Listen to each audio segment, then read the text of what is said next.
قال النبي صلى الله عليه وسلم من ترك شيئا لله عوضه الله خيرا منه او كما قال النبي صلى الله عليه وسلم۔ قبل اس کے کہ میں اپنا موضوع آپ کے سامنے بیان کروں، ایک دو میرے سوالات ہوں گے،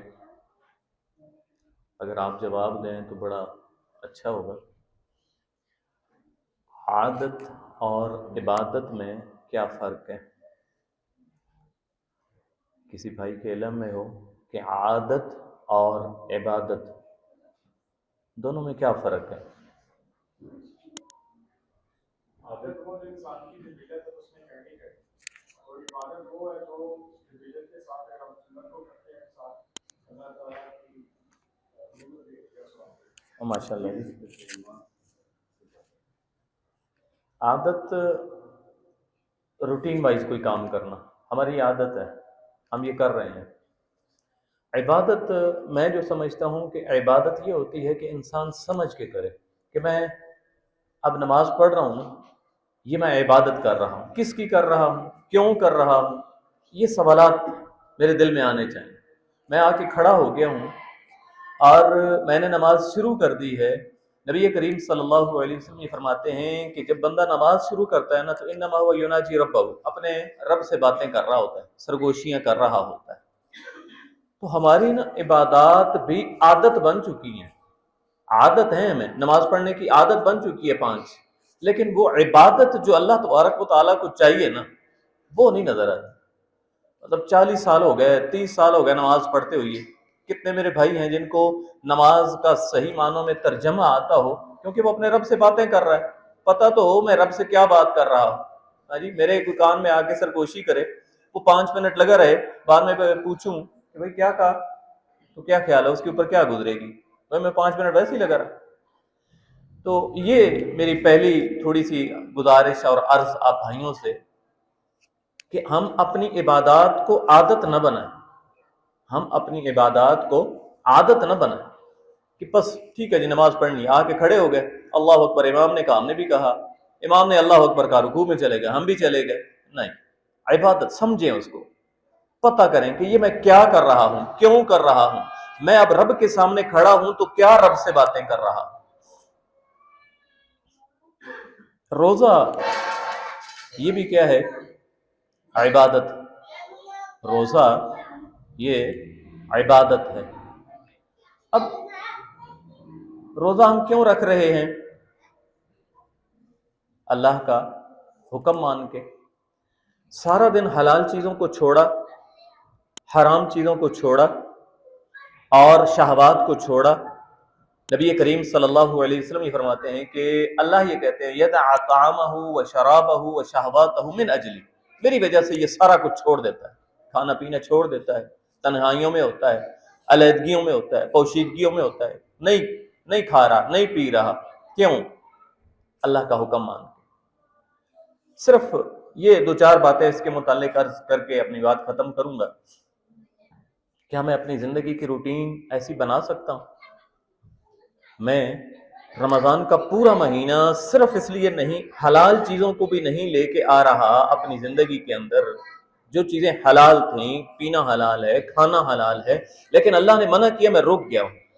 ہاں جی، اور اللہ کو بھی پھر یہ ادا اتنی پسند آتی ہے کہ میرا بندہ میری وجہ سے یہ چھوڑ رہا ہے، اللہ کہتے ہیں میں اس کو کل کیا کروں گا؟ قیامت والے دن ایک اسپیشل دروازہ ہوگا، الریان، ہاں جی، آ جاؤ روزے دارو ادھر آ جاؤ، اسپیشل ایک دروازہ اللہ تبارک و تعالیٰ نے رکھ دیا۔ تو کیا میری زندگی میں صرف روزہ ہی ہے کہ جس کی وجہ سے میں حلال چیزوں سے بھی رک جاؤں اور میں اللہ تبارک و تعالیٰ کی نافرمانی سے بچوں، یا میں اپنی زندگی کا معمول بنا لوں کہ جو جو چیزیں میرے اللہ نے منع کی ہیں نا میں رک جاؤں، نہیں کروں گا؟ پھر تو ہو گیا روزہ عبادت۔ اور اگر ایسا نہیں ہے تو پھر سمجھ لیں عادت ہی ہے، پھر عبادت نہیں ہے۔ پہلی مثال میں دیتا ہوں، جھوٹ ہم چھوڑتے ہیں۔ آپ اپنی زندگی میں عہد کر لیں، جھوٹ نہیں بولنا، جھوٹ نہیں بولنا۔ کیوں؟ کیونکہ لعنت اللہ علی الکاذبین، اللہ کو بڑا سخت ناپسند ہے، جھوٹ سخت ناپسند ہے۔ نبی کریم صلی اللہ علیہ وسلم سے پوچھا گیا نا ایکون المؤمن جبانا، مومن بزدل ہو سکتا ہے؟ آپ نے فرمایا ہاں بالکل بزدل ہو سکتا ہے۔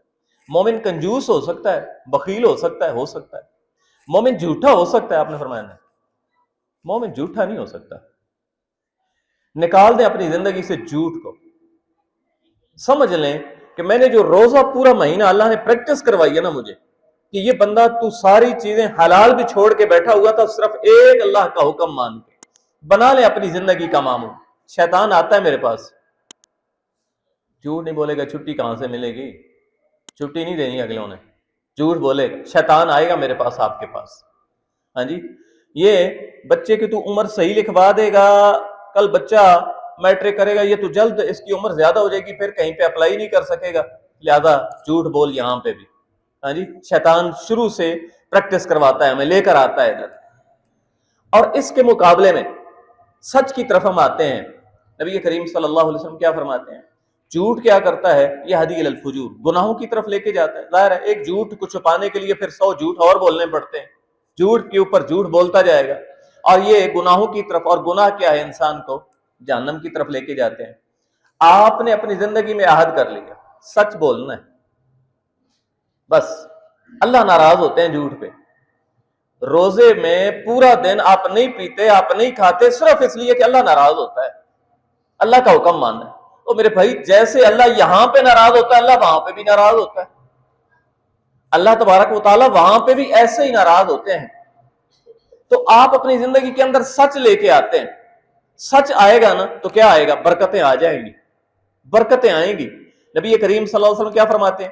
ان العبد لیتحری الصدق، ایک بندہ نا سچ کو تلاش کرتا رہتا ہے، سچ ہی بولنا ہے، عہد کر لیا اپنے ساتھ سچ۔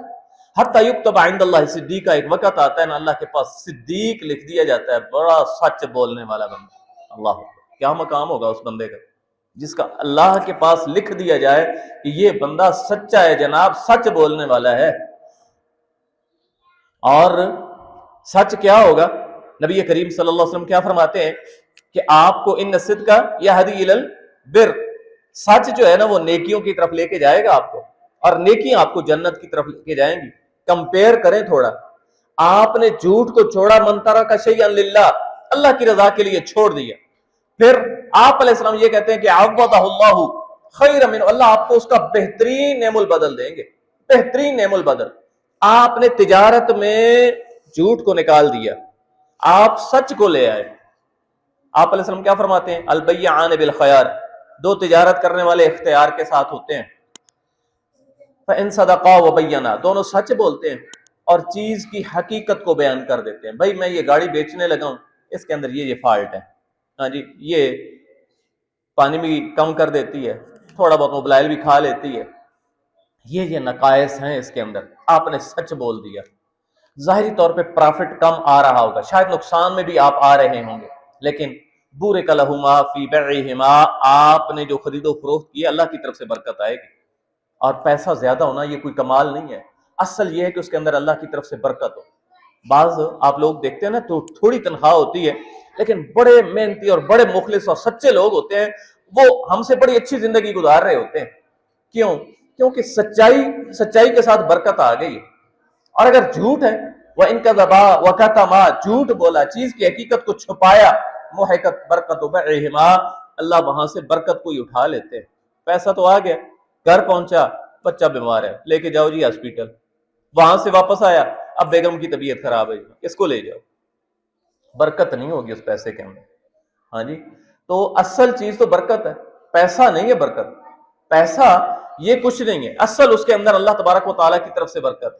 تو آپ نے یہاں پہ بیٹھے میں بھی اور آپ بھی عہد کریں کہ جیسے ہم نے اللہ کا حکم مانا نا روزے کے اندر، حلال چیزوں کو چھوڑ دیا، اب ہم نے اللہ کے ساتھ یہ بھی عہد کرنا ہے کہ نہیں آئے گا زندگی میں جھوٹ، نہیں آئے گا زندگی میں جھوٹ، انشاءاللہ سچ بولیں گے، سچوں کے ساتھ۔ اللہ کہتے ہیں وَكُونُوا مَعَ الصَّادِقِينَ، ایمان والو سچے لوگوں کے ساتھ ہو جاؤ، سچے لوگوں کے سچ بولنے والے۔ اللہ کو سچ بڑا پسند ہے۔ کعب بن مالک رضی اللہ تعالیٰ عنہ نا 40 راتیں 50 راتیں پیارے پیغمبر صلی اللہ علیہ وسلم جیسی ہستی بائی کاٹ ہو گیا۔ کہتے ہیں میں یوں نا ترچھی نگاہوں سے دیکھتا تھا، میں سلام کرتا تھا تو نبی کریم صلی اللہ علیہ وسلم میرے سلام کا جواب دیتے ہیں یا نہیں دیتے؟ غزوہ تبوک کا موقع تھا, جان بوجھ کے پیچھے بس آج جاتا ہوں کل جاتا ہوں اور پیچھے رہ گئے تھے. تو اب نبی کریم صلی اللہ علیہ وسلم کے پاس کہتے ہیں کہ میں اگر چاہتا نا آپ کو مطمئن کرتا, اللہ نے مجھے بڑا زبان کا ملکہ دیا تھا, میں مطمئن کر سکتا تھا کہ میرا یہ عذر تھا, یہ عذر تھا, اس وجہ سے میں نہیں آ سکتا, لیکن میں نے عہد کیا تھا کہ میں سچ بولوں گا.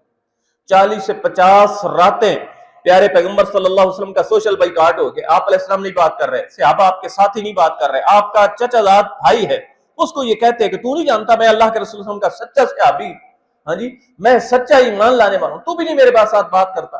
وہ بھی منہ پھیر لیتے ہیں, سچا دوست بھی ہے, چچا زاد بھائی بھی ہے. کیا ہوا تھا؟ کہتے ہیں ان ساری چیزوں سے مجھے نجات دی اللہ تبارک و تعالیٰ نے سچ کے ساتھ, سچ کے ساتھ. پھر قرآن نازل ہو گیا ہے کہ اللہ تبارک و تعالیٰ نے ان کی توبہ قبول کر لی ہے. ہاں جی یہ سچ کے ساتھ کامیابی ہے. صحابہ کرام رضوان اللہ علیہ مجمعین نے کیا کیا تھا؟ سارا کچھ چھوڑا نا, سارا کچھ چھوڑ کے ہجرت کے لیے نکل پڑے. اپنا گھر زمینیں سارا کچھ چھوڑ چھاڑ کے جا رہے ہیں. من ترک شیئا للہ, اللہ کے لیے چھوڑا, عوضہ اللہ. پھر کیسر و کسرا کے کنگن پہن رہے تھے اپنے ہاتھوں میں, اللہ کے لیے چھوڑا نا, اللہ پھر بہترین بدلہ دے گا.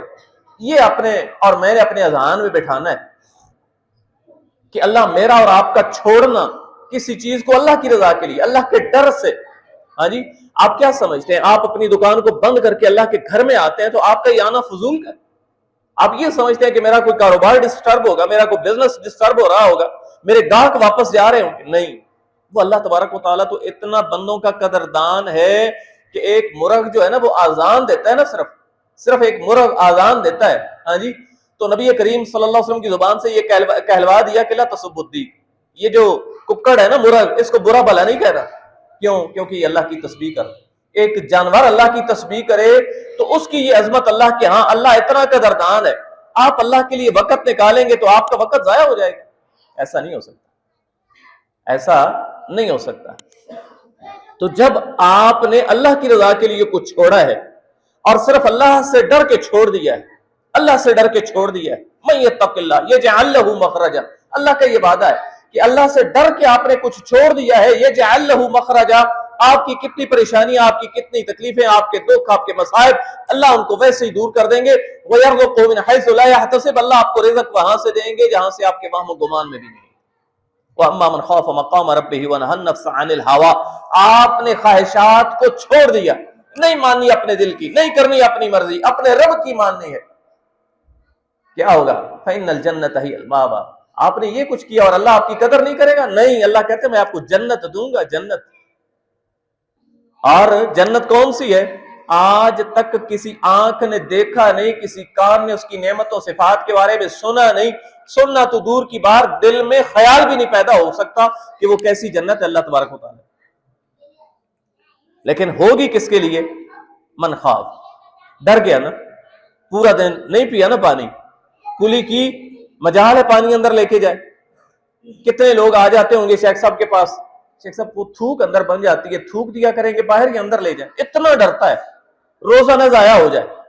روزہ اتنا اہتمام کر رہا ہے 1 مہینے, تو پھر بھئی 11 مہینے پھر کیا ہو جاتا ہے, اتنے بھول جاتے ہیں اللہ تبارک و تعالیٰ. نہیں, پھر یہ تو کوئی زندگی نہ ہوئی نا, پھر یہ تو کوئی مزے والی بات نہ ہوئی. مزہ تو یہی ہے نا کہ اس میں 1 مہینہ کی پریکٹس کروا دی اللہ تبارک و تعالیٰ نے. یہ تقوی, یہ روزے عبادات کا مقصد ہی کیا تھا سارا؟ لن ینال اللہ لحومها ولا دماؤها, اللہ کو نہ خون چاہیے, ہاں جی, اور نہ آپ کا کوئی روپیہ پیسہ پہنچتا ہے اللہ کو, بلکہ ینالہ التقوی منکم, اللہ کو تو یہ چاہیے تقوی. آپ ڈر کے کتنا, اللہ کی رضا کے لیے کتنا کر رہے ہیں, اللہ تبارک و تعالیٰ کو اور کچھ نہیں. یہ روزہ رکھ رہے ہیں نا, اس کا مقصد بھی کیا ہے؟ لعلکم تتقون, تقوی, میرے اور آپ کے دل میں اللہ کا ڈر, خوف. یہی تقوی, یہی خوف, یہی ڈر, یہ کیا ہے؟ آپ نے چھوٹے چھوٹے ہوتے تھے تو پڑھتے تھے اردو کی کتابوں میں وہ کہانی, پھر بخاری کے اندر وہ بنی اسرائیلی روایت موجود ہے. اس نے زمین خریدی, اس نے زمین بیچی, اب یہ زمین کے اندر ہل چلا رہا ہے تو وہ سونے کی ایک دیگ نکل رہی ہے, یہ اٹھا کے پھرتا ہے میں نے زمین خریدی ہے, یہ نہیں خریدا تھا. وہ کہتا ہے میں نے بیچ دی زمین, یہ سارا کچھ تیرا. یہ ہے ڈر اللہ تبارک و تعالیٰ کہ کہیں اس کا حصہ نہ کھا جاؤں میں. یہ اس سے ڈر رہا ہے, وہ اس سے ڈر رہا ہے کہ میں اس کا حصہ نہ کھا جاؤں, وہ یہ کہتا ہے کہ میں اس کا حصہ نہ کھا جاؤں. یہ چیز اگر میرے اور آپ کے دل میں اللہ تبارک و تعالیٰ پیدا کر دے نا، اور اگر ہم یہ پیدا کرنے میں کامیاب ہو جاتے ہیں نا، تو بس انشاءاللہ پھر بات بن گئی، پھر بات بن گئی ہے۔ اللہ تبارک و تعالیٰ عرش کا سایہ دیں گے ان خوش نصیب لوگوں کو۔ ان میں سے ایک خوش نصیب کیا ہوگا؟ رجل دعتہ ذات امرأۃ، جس کو گناہ کی دعوت دی، بڑے حسب و نسب، بڑے خاندان والی اونچی عورت نے، بڑے خوبصورت عورت نے گناہ کی دعوت دی، اور یہ کہہ دیتا ہے انی اخاف اللہ، نہیں میں اللہ سے ڈرتا ہوں۔ یہ نگاہ اٹھانے لگا نا کسی بہن بیٹی کی طرف، ڈر گیا، نہیں میرا اللہ ناراض ہوگا، آنکھ نیچی کر لیتا ہے۔ ہاں جی، اللہ کو یہ عذاب بڑی پسند آتی ہے۔ اس شخص کو اللہ تبارک و تعالیٰ کل اپنے عرش کا سایہ دیں گے جس دن کوئی سایہ نہیں ہوگا، کہ جس نے یہ کہا تھا انی اخاف اللہ، میں ڈرتا ہوں اپنے اللہ تبارک و تعالیٰ سے، میں کیوں اللہ کی نافرمانی کروں، میں کیوں اللہ کی معصیت کروں، میں کیوں اللہ کی بغاوت کروں، میں کیوں اللہ کی سرکشی کروں۔ یہ بھائیو اس روزے کا جو پیغام ہے نا، یہ پیغام ہے میرے لیے اور آپ کے لیے۔ حضرت عبداللہ بن عمر رضی اللہ تعالیٰ عنہ گزرے نا، وہ چرواہا بکریاں چرا رہا تھا، ہاں جی، دسترخوان پہ کھانا لگایا، کہا آپ ہی ہمارے ساتھ کھانا کھا لو، کہتے جی میں تو روزے سے ہوں۔ حیران ہو گئے، عرب کا تپتا صحرا، اس کے اندر اب روزہ، اللہ اکبر۔ چیک کرنا چاہا دل میں، اور آیا کہ ذرا چیک تو کروں کتنا یہ امانت دار ہے۔ کہا ایک بکری نہ اٹھا کے ہمیں دے دو، ذبح کرتے ہیں، شام کو افطاری کر لینا، ہمارے ساتھ کھا پی لینا، ہم بھی کھائیں گے آپ بھی کھا لینا۔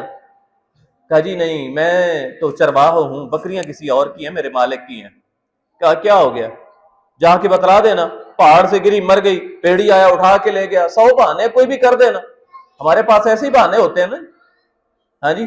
لیکن جب یہ کہا نا تو وہ کہا این اللہ، میرے مالک کا مالک بھی تو ہے نا، اس کو کیا جواب دوں گا؟ اللہ اللہ۔ یہ بھائیو ڈر، یہ خوف، اور آپ نے جب اللہ کی رضا کے لیے چھوڑ دیا، اللہ سے ڈر کے چھوڑ دیا، ہاں جی، پھر عوضہ اللہ، اللہ آپ کو بہترین بدلہ، دنیا میں بھی اللہ تبارک و تعالیٰ بدلہ دے دیتے ہیں۔ کیسے؟ یہی سے ابھی عبداللہ بن عمر رضی اللہ تعالیٰ عنہ پھر پتہ کرتے ہیں کہ یہ کون ایسی امانت دار شخصیت ہے۔ گئے، اس کے مالک کو ڈھونڈا، اور مالک سے غلام خریدا، اور وہ ساری بکریاں بھی خرید کے اس کے حوالے کیا، اور کہا جا تو آزاد ہے، اب یہ بکریاں بھی تیری ہیں اور تو ان کا مالک ہے، کوئی تیرا مالک نہیں ہوگا۔ کیا خیال ہے؟ ہم اللہ کے لیے، اللہ کی رضا کے لیے کچھ کریں، کچھ ایسی چیزوں کو چھوڑیں، اللہ کی نافرمانیوں کو چھوڑیں، اور اللہ اس کا بہترین بدلہ نہ دیں؟ ایسا ہو ہی نہیں سکتا۔ شیخ ارشاد القصری حفظہ اللہ وطول اللہ حیاتہ، میرے استاد محترم ہیں، میں نے 3 سال ان سے پڑھا ہے، ان کی کتاب ہے فلاح کی راہ، وہاں پہ انہوں نے واقعہ لکھا ہے ابو الفتاح محمد بن عبد الباقی رحمہ اللہ کا۔ یہ کہتے بڑے بھوک تھی مجھے، بھوک کی وجہ سے نا میں گھر سے نکل پڑا، بھوک کی وجہ سے میں گھر سے نکلا، مجھے ایک تھیلی ملی ریشم کی، اور ریشم کی اس کے اوپر وہ بنی ہوئی ہے پکڑنے والی موٹ جو اوپر بنی ہے وہ بھی ریشم کی بنی ہوئی ہے، اور کہتے میں نے اس کے اندر کھولا نا تو اتنا قیمتی ہار کہ میں حیران ہو گیا۔ کہتے میں نے وہ اٹھایا اور اپنے مکان پہ آ گیا کہ پتہ نہیں یہ کس بیچارے کی ہوگی، اور اتنا قیمتی ہار ہے۔ اب کہتے میں وہ رکھ کے نا باہر نکلا، بھوک نے ستایا ہوا تھا، باہر میں نکلا تو ایک شخص اعلان کر رہا تھا کہ میری ایسی گتھی جو ہے نا وہ تھیلی گم ہو گئی ہے، تو کسی کو ملے تو میں اس کو 500 اشرفیاں جو ہے نا وہ انعام دوں گا اگر مجھے واپس کر دے۔ کہتے میں نے سنا، میں اس شخص کو پکڑ کے لے آیا، میں نے اس سے علامات ساری نشانیاں پوچھی، اور جب اس کی ساری نشانیاں ویسی تھیں میں نے کہا جی یہ لیں آپ کی، یہ ہے۔ انہوں نے 500 روپیہ زبردستی دینا چاہے، انہوں نے کہا جی نہیں، میں نے تو یہ اللہ کی رضا کے لیے کی، اللہ کو خوش کرنے کے لیے کی ہے۔ اب اللہ کی رضا کے لیے چھوڑ دیا نا، حرام نہیں کھایا، رک گئے، ہاں جی رک گئے، حرام نہیں کھایا، تو کیا ہوا؟ کہتے ہیں میں مکہ سے نا ایک بحری سفر پہ جا رہا تھا، اور راستے میں سمندر کی لہریں آتی ہیں، طوفان آتا ہے، کشتی ٹوٹ جاتی ہے، کچھ لوگ غرق ہو جاتے ہیں، ڈوب جاتے ہیں، اور مجھے ایک تختہ ملتا ہے، میں اس پہ سوار ہوتا ہوں اور ایک کنارے پہ پہنچ جاتا ہوں، جزیرے پہ، وہاں پہ مسلمانوں کی آبادی تھی، میں پڑھا لکھا شخص تھا، انہوں نے مجھے امام مقرر کر دیا، اور لوگ مجھ سے مانوس ہو گئے، میں پڑھانے شروع ہو گیا۔ اب وہاں پہ ایک یتیم بچی تھی، کوئی اس کا وارث نہیں تھا، کوئی چچا، کوئی ماما، کوئی دور آر پار کا رشتہ دار نہیں تھا، تو انہوں نے کہا جی آپ بہت نیک شخصیت ہمیں نظر آ رہے ہیں، تو ہم اس یتیم بچی کا نکاح آپ سے کر دیتے ہیں۔ نکاح ہو جاتا ہے۔ کہتے ہیں میں جب اس دلہن کے پاس جاتا ہوں نا تو میں دیکھتا ہوں کہ وہی قیمتی ہار وہ شخص جس کی یہ گم ہوئی تھی، یہ تھیلی گم ہوئی تھی، وہ جب اس نے واپس کی تھی تو اس کے یہ الفاظ تھے، واپس آ کے اس کی بیٹی نے پھر یہ بتلایا ان کو کہ میرا باپ واپس آ کے کہتا تھا کہ یہ بڑا سچا مسلمان تھا، اگر یہ مجھے دوبارہ مل جائے رہا تو میں اپنی بیٹی کا نکاح اس کے ساتھ کر دوں گا۔ اور پھر کیا ہوا؟ کہتے ہیں میں جب وہاں پہ پہنچا کمرے میں تو دیکھا میں نے اس کے گلے میں تو وہی ہار چمک رہا ہے۔ اللہ اکبر۔ پھر کہتے ہیں اس سے اللہ نے مجھے اولاد دی، پھر وہ فوت ہوئی، تو جب وہ میرے قبضے میں آیا میں نے اس کو بیچا تو اس دور میں وہ 1,00,000 اشرفیوں کا وہ ہار بکا۔ اللہ تبارک و تعالیٰ نے امانت کا بدلہ دنیا میں بھی دے دیا، آخرت میں تو ملے گا ہی ملے گا نا، دنیا میں بھی اللہ تبارک و تعالیٰ، آپ مت سمجھیں کہ ہم دکان بند کر کے آتے ہیں تو اتنے گاہک واپس چلے جاتے ہیں، ہم اپنا آفس کلوز کر کے آتے ہیں تو پتہ نہیں کتنے کسٹمر اور ہمارے کلائنٹ واپس چلے جاتے ہیں، نہیں، ایسا ہو ہی نہیں سکتا۔ اس لیے نبی کریم صلی اللہ علیہ وسلم کا یہ جو فرمان ہے نا کہ من ترک شیئا للہ، اللہ کی رضا کے لیے چھوڑ دیا کریں، ہٹ جایا کریں پیچھے، میرا رب ناراض ہوتا ہے، رب کے ساتھ محبت ایسی ہونی چاہیے کہ رب کی ناراضگی سے ڈرتے ہوں۔ ابراہیم علیہ السلام کی محبت ہے نا، محبت ہے ابراہیم علیہ السلام کی، کہا اللہ تبارک و تعالیٰ نے کہ کیا کرو، بیٹے کو جاؤ بیوی کو جنگل بیابان میں چھوڑ کے آ گئے، اور بیوی بھی کیسے، یقین کیسا اللہ تبارک و تعالیٰ پہ، کوئی کس کے سہارے چھوڑ کے جا رہے ہو، اللہ نے حکم دیا، ہاں مجھے اللہ نے حکم دیا، پھر جاؤ، اگر اللہ کا حکم ہے نا پھر نہیں جایا کرے گا میں اللہ تبارک و تعالیٰ۔ یقین بھی ایسا ہونا چاہیے، محبت کا کمال دیکھیں اور یقین کا بھی کمال دیکھیں۔ محبت کیسی ہے؟ بیٹا ہے، جاؤ چھری اٹھاؤ اور اس کو جا کے ذبح کر، چھری اٹھائی پکڑ کے چل پڑے، یہ محبت اللہ تبارک و تعالیٰ کے ساتھ ہمیں اگر ہو جائے نا، ہاں جی، پھر بلال حبشی رضی اللہ تعالیٰ عنہ کیا ہے، ظلم کے پہاڑ گرائے جا رہے ہیں اور آگے سے کہتے ہیں احد احد، نہیں وہ اکیلا ہی ہے، نہیں شریک مانتا اس کا، نہیں ہے کوئی اس کا ساجی، نہیں مانتا کوئی اور بھی اس کے علاوہ ہے۔ یہ محبت اگر اللہ تبارک و تعالیٰ ہمیں نصیب کر دے نا، سعد بن ابی وقاص رضی اللہ تعالیٰ عنہ، ماں کہتی ہے نہ کھاؤں گی نہ پیوں گی نہ دھوپ چھاؤں میں بیٹھوں گی نہ کنگھی کروں گی، کچھ بھی نہیں کروں گی، کہا ماں تو ایک ہے، تیری جیسی 1000 مائیں قربان کر دوں گا، اس کلمے سے نہیں پیچھے ہٹوں گا۔ یہ محبت۔ تو میرا جو مقصد اور موضوع آپ بھائیوں کو سمجھانا کہ یہ روزے کا جو مقصد ہے نا، وہ ہم سب کو پیغام جو دے رہا ہے ہمیں روزہ، کہ ہم صرف روزے میں ان چیزوں کے پابند نہ بنیں، کہ ہم حلال چیزوں کو بھی چھوڑ کے پیچھے ہو جائیں اور نہ جائیں حلال چیزوں کے قریب بھی صرف اس لیے کہ اللہ ناراض ہوتا ہے، اللہ دیکھ رہا ہے، بھائی میرے روزہ رکھا ہوا ہے، ہاں جی۔ یہاں تک احتیاط نبی کریم صلی اللہ علیہ وسلم نے کہا کہ اگر آپ سے کوئی لڑائی کرتا ہے نا تو آپ نے کہنا انی صائم، بھائی میں گالی نہیں دوں گا، میں تو روزے دار ہوں۔ اتنی احتیاط مہینہ بھر، اور پھر اسی ڈگر پہ واپس، نہ نماز نہ روزہ نہ کوئی اللہ کا ڈر نہ کوئی خوف، ساری چیزیں ختم کر کے بیٹھ جائیں تو کیا پایا اور کیا کھویا، ہاں جی۔ کامیاب کون ہوتا ہے؟ میں اس کی ایک مثال دیا کرتا ہوں، بس بات کو ختم کرتے ہیں انشاءاللہ العزیز۔ درخت پہ پھل لگتا ہے نا تو سب سے پہلے کیا آتا ہے؟ ہم اس کو اپنی پنجابی میں کہتے ہیں بور لگتا ہے، بور کے بعد کیا بنتا ہے؟ پھول بنتا ہے، پھول کے بعد پھر اگلا سٹیپ آتا ہے، پھل بنتا ہے، وہ چھوٹا، پھر آہستہ آہستہ آہستہ بڑا، وہ تیار ہوتا ہے، پھر وہ منڈیوں میں پہنچتا ہے، منڈیوں میں جا کے پھر کیا ہوتا ہے؟ اس کی الگ الگ ہوتی ہے، پہچان ہوتی ہے، یہ اے گریڈ ہے، یہ بی گریڈ ہے، یہ سی گریڈ ہے، یہ ڈی گریڈ کو پھینک دو جی، ہاں جی۔ اب جو شروع میں لگا بور سا لگا وہ گر گیا، ضائع، جھاڑو دے کے اٹھا دیا، کچرے میں پھینک دیا، پھر وہ پھول بنا وہ بھی گر گیا، اٹھا کے پھینک دیا۔ ترقی کس نے پائی ہے؟ کامیاب کون ہوا ہے؟ چمٹا رہا ساتھ، طوفان آندھی دھوپیں سارا کچھ برداشت کیا، چمٹا رہا اس درخت کے ساتھ، بالآخر محنت کرتے کرتے پہنچا، اب اے گریڈ پہ پہنچا ہے نا، تو جو دکاندار بھی رکھے نا اس کو کپڑا مار مار کے سامنے اوپر کر کے رکھ رہا ہے، جو آئے گا دیکھے گا۔ یہ چاہیے مجھے اور آپ، وہ اے گریڈ بننا ہے ہم نے، کہ بس اللہ تبارک و تعالیٰ کے پاس ہم جائیں، اچھا یہ میرا بندہ، ہاں جی، دنیا میں ایسے ڈر ڈر کے زندگی گزارتا رہا، دنیا میں مجھ سے ڈر جاتا تھا، نہیں نافرمانی کرتا تھا، نہیں سرکشی کرتا تھا، اللہ کا حکم نہیں چھوڑتا تھا، اللہ کا حکم آیا تو فوراً اللہ کے گھر میں حاضر ہو جاتا تھا، ایسی زندگی گزاری ہے۔ یہ اے گریڈ کا پھل ہے، لگاؤ اس کو سب سے اوپر، اللہ، یہ بننا ہے ہم نے انشاءاللہ العزیز۔ اور بنتے تھے، ایسا کوئی یہ نہیں ہے کوئی خواب ہے صرف۔ عبداللہ بن مبارک رحمہ اللہ کا باپ ہے نا جو مبارک، یہ ایک باغ میں کام کرتے تھے اور ان کا مالک آتا ہے اور مالک یہ کہتا ہے کہ جاؤ کوئی ایک ترش پھل لے کر آؤ. یہ لے کر آئے تو وہ پھل میٹھا تھا. انہوں نے کہا جی آپ اتنے عرصے سے ہمارے باغ میں چوکیدار ہیں اور آپ کو اتنا بھی نہیں پتا کہ کس درخت کا ترش ہے اور کس کا میٹھا ہے. کہا جی آپ نے مجھے رکھوالی کے لیے رکھا ہوا ہے, میں چوکیداری کر رہا ہوں, کھانے کے لیے نہیں بیٹھا ہوا. یہ ادا اتنی پسند آتی ہے کہ اپنی بیٹی کا نکاح ان کے ساتھ کر دیتے ہیں کہ یہ بڑا کو پکا شخص ہے, اور باغ کے ذمہ کوئی اور لگا دیتے ہیں اور ان کو اپنے خاص جو ہے نا وہ جو خاص لوگ ہیں نا اس کے اندر ان کو شامل کر لیتے ہیں. اللہ تبارک و تعالیٰ بھائیو اس بات پہ یقین رکھنا ہے کہ میں اللہ کی رضا کے لیے کچھ چھوڑوں گا نا, حرام معصیت نافرمانی چھوڑوں گا. نبی کریم صلی اللہ علیہ وسلم کی آخری حدیث بات ختم کرتے ہیں, کیا ہے کہ انا زعیم ببیت فی ربض الجنہ, جنت کے ارد گرد جو ہے نا میں جنت کی ضمانت دیتا ہوں, جنت کے ارد گرد گھر کی ضمانت دیتا ہوں اس شخص کے لیے لمن ترک المراء, جس نے جھگڑے کو چھوڑ دیا, وان کان محقا, سچا تھا یہ چیز میری ہے پتہ ہے مجھے, لیکن جھگڑا پڑ گیا چھوڑ دیا, جا بھائی تجھے دے دی میں نے.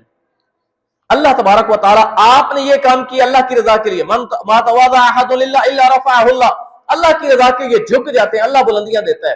آ جاتی ہے میں, آ جاتی ہے اکڑ, شیطان آتا ہے تو اتنا مارا تو کو گیا گزرا ہے, نہیں, چھوڑ دیا. اور پھر کیا ہوا ہے, اللہ تبارک و تعالیٰ اس کو جنت کے ارد گرد جو ہے نا محلات وہاں پہ جگہ دیں گے. یہ سچا تھا اور سچا ہونے کے باوجود.